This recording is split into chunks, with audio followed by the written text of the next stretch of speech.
John Oliver recently created a piece on Narendra Modi, the Prime Minister of India, and the increasing amount of religious violence that is unfolding in the Indian subcontinent. He was critical of Narendra Modi and the way Indian government is handling the situation of CAA, NRC, and other issues similar to it. And I watched the show and I was very, very impressed that within a very short amount of time, let's say 20 minutes or so, Mr. Oliver and his team could put together a very compact and well informed show on Indian subcontinent. They could analyze and go right at the middle, right at the point of all the laws concerning CAA, NRC. They explained it so well that I couldn't do it myself as a citizen of India. In fact, they explained the sequence of events leading up to CAA and NRC very efficiently.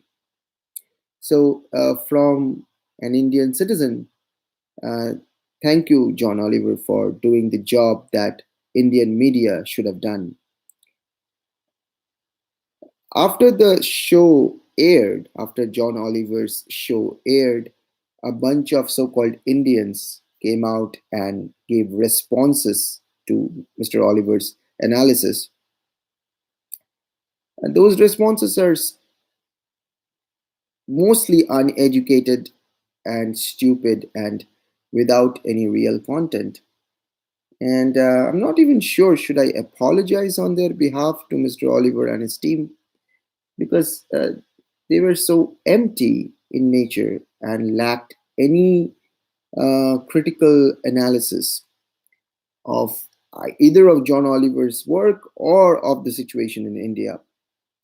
At any rate, a couple of things came up in those responses to John Oliver's show. One of them was like this that, okay, Narendra Modi won the electorate or election in India. So criticizing Narendra Modi is like criticizing the Indian electorate. And as a foreigner, John Oliver shouldn't criticize the Indian electorate and hence should not criticize Narendra Modi. So anyone with the slightest understanding of world history wouldn't have come up with this kind of a dumb argument. But at any rate, we can say this much that Adolf Hitler had more votes or more greater percentage of votes than Narendra Modi ever enjoyed in India. In 1932, Hitler had 37% of the votes of Germany. In 1933, he had 43% of the votes in Germany. 43% of the votes in Germany. Narendra Modi, even in his best days, did not get this much votes in percentage of the Indian electorate. In fact, in 2019, when he won by a landslide in the Indian election, he had about 32% of the votes. 68% of Indian electorate actually voted against Narendra Modi. And in a way, criticizing Modi is respecting the majority of the Indian electorate. But even if we let that argument, that stupid number game aside, if we keep that aside, uh, think about Hitler, what he did after winning the election in Germany. He killed millions of Jews. He started a world war. He destroyed Germany. He broke Germany into two parts. His actions led to complete destruction of Germany and then breaking of Germany into two parts. It created a permanent scar in the history of the world. All this with a majority. He did it with a majority. So, what do we learn from this chapter of history? that just because a person or a party has a majority in an election, that does not give that person or the party a free pass to do whatever they want. In fact, as a normal citizen, as an ordinary citizen, I should be extra cautious and extra vocal against the slightest deviations from democracy of that person or the party, because that person or the party is so much powerful now with this election or the mandate from the people. Just because you win an election, that does not make you beyond criticism. And in fact, one should be extra wary of that person or the party. This is what we learn from history. And the people who were critical of John Oliver uh, clearly did not have the first, the basic knowledge of history of how elections work and how democracy works.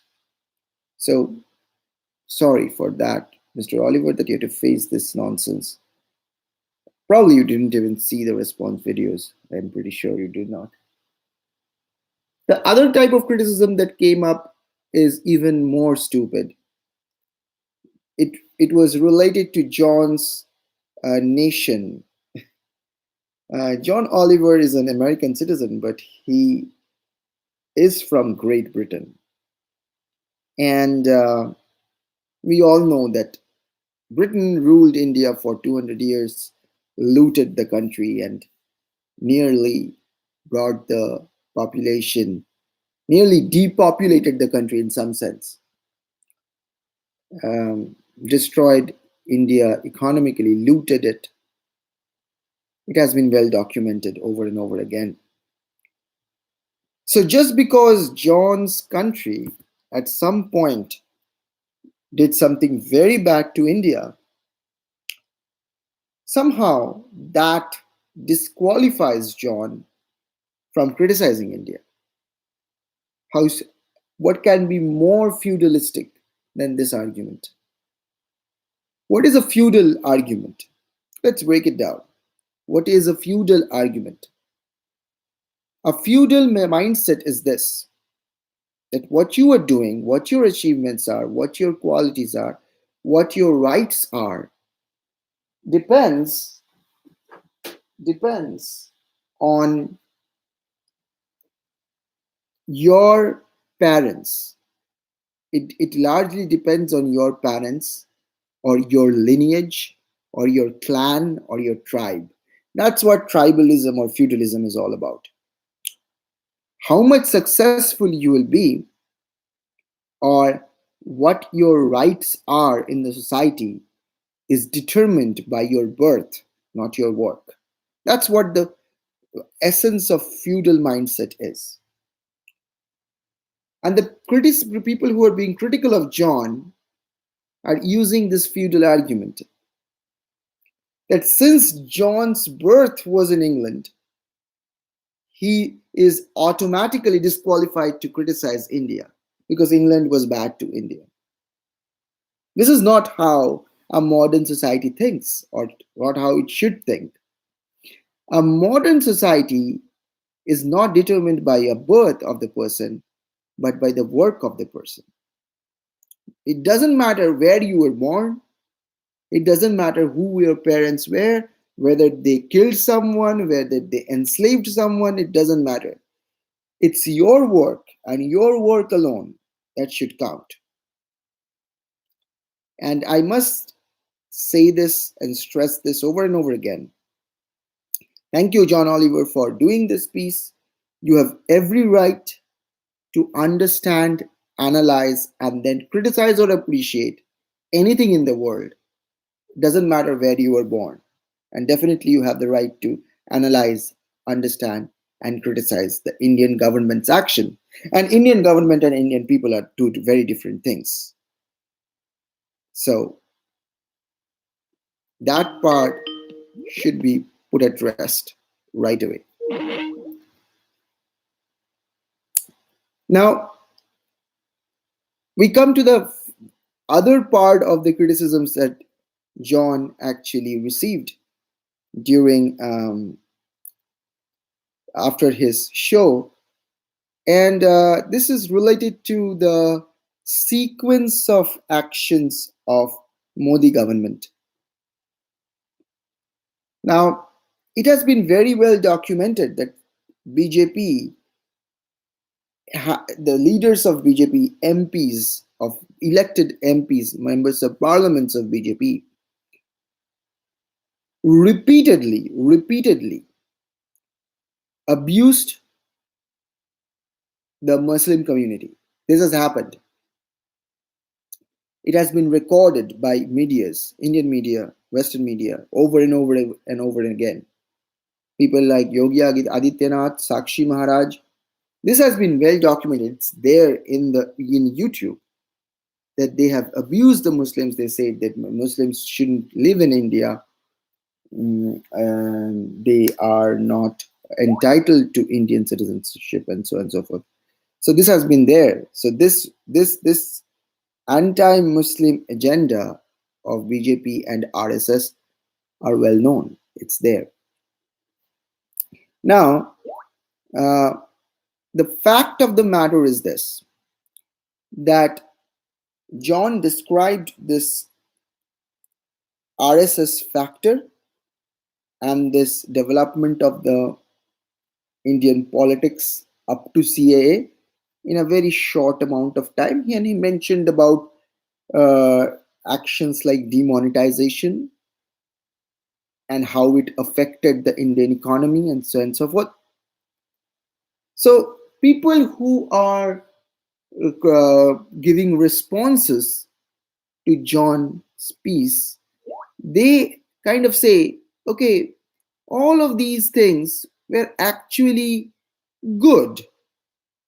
Removal of Article 370, demonetization, CAA, all of these things are actually good, but they are implemented in a bad manner. So clearly, these people not only understand history of the world, they do not even understand the history of India and how and what is exactly happening in India right now. The fact of the matter is this, that article of 370, removal of that, whether it is good or bad, it happened by keeping three chief ministers, elected chief ministers of Kashmir, in either in jail or in house arrest. I shouldn't say jail. They're kept in house arrest. Elected assembly of Kashmir, where the 370 was removed, that has been suspended. So imagine that you have elected your government, and the bigger government comes in, suspends the smaller, the state government, and then imposes or removes or changes your state legislation. If this is not obstruction of democracy, then what is it? What is? It's hard to say. As far as demonetization goes, I mean, it has been well documented that demonetization destroyed the unorganized sector of India, killed hundreds of people died standing in lines. Hundreds of people died in standing in lines to get their money, their own money that they kept in bank accounts. And then it destroyed the unorganized sector. It paralyzed the unorganized sector in such a way that the Indian economy, which was growing at 7 to 8%, has come down to 3 to 4% in the last 3-4 years. And we are actually moving towards stagflation.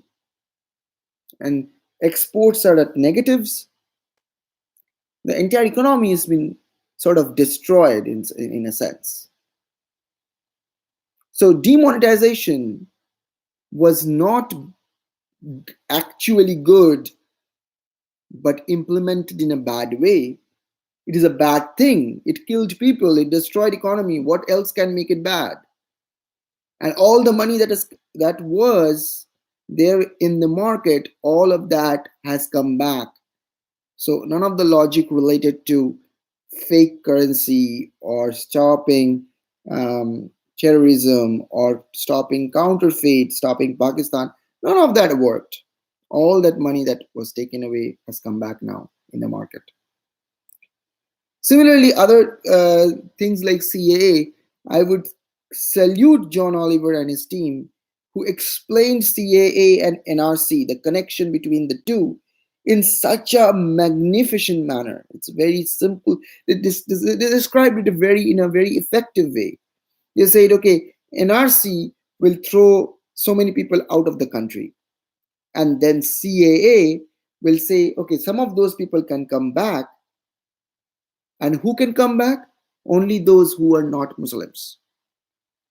So NRC throws away a bunch of people and CAA lets some of them come back on the basis of religion. If this is not discrimination, then what is? This is such a beautiful explanation of such a complicated issue, because there are variety of people saying that, okay, CAA is not taking away anyone's citizenship. Of course, it's not. Think in sync with NRC. And now people say, okay, there is no NRC. What are you talking about? It has been documented over and over and over and over again that the Home Minister of India has repeatedly said that CAA and NRC, pehle CAA hoga, fir NRC hoga. It has been repeatedly said, used during elections, and it didn't work. That's the best part. India is responding. BJP is losing elections one after another in states. And it is desperate now. It's desperate now to win something, some state election. So the bottom line is this, that I thank John Oliver as an ordinary citizen of India. Thank you for your excellent piece, and keep on doing the great work that you're doing. And do not listen to half-baked, uneducated, feudal responses from so-called Indian citizen. As a citizen of the world, as an ordinary citizen of India, I salute you. Thank you.